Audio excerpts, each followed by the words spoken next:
Soomaali waxay isku dishay oo dhibaatadan gaarsiiyay waa xukun Soomaah anigu waxaan idin sheegayaa aan wada hadalno anigu xukun ku soo noqon maayo 4 sano haysta 4 sano waxaan rabaa inaan noqdo nabadoon Soomaaliyeed intaas miyay gashiin inaan raadiyo dib u heshiisiintii dadkii Soomaaliyeed isku soo celiyo oo aan dadkii walaalayo yaan rabaa waxaan rabaa inaan noqdo ninkii raadinaya cadaalad maxaa yeelay Soomaali waxay isku dishay cadaalad darro oo laga baqaayo qof walba inuu qabiilkiisii u waaxdo oo wax gaar ah siiyo aniga meeshan Allah wuu xisaabtamaya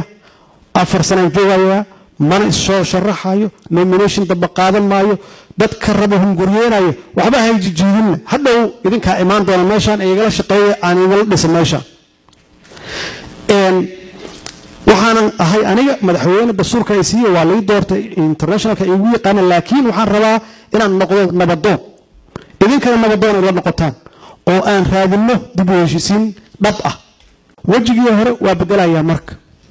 waxa lagu dagaalay Soomaha kursi iyo maxaan ku raahdaa aan rabo kursiga oo haysanaya ilaan dhibkii yaa wuxuu yahay oo ummadda isku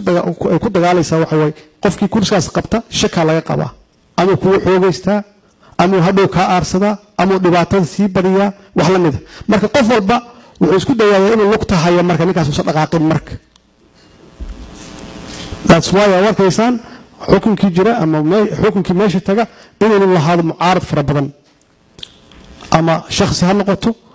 ama maamulaha ka soo horjeestaan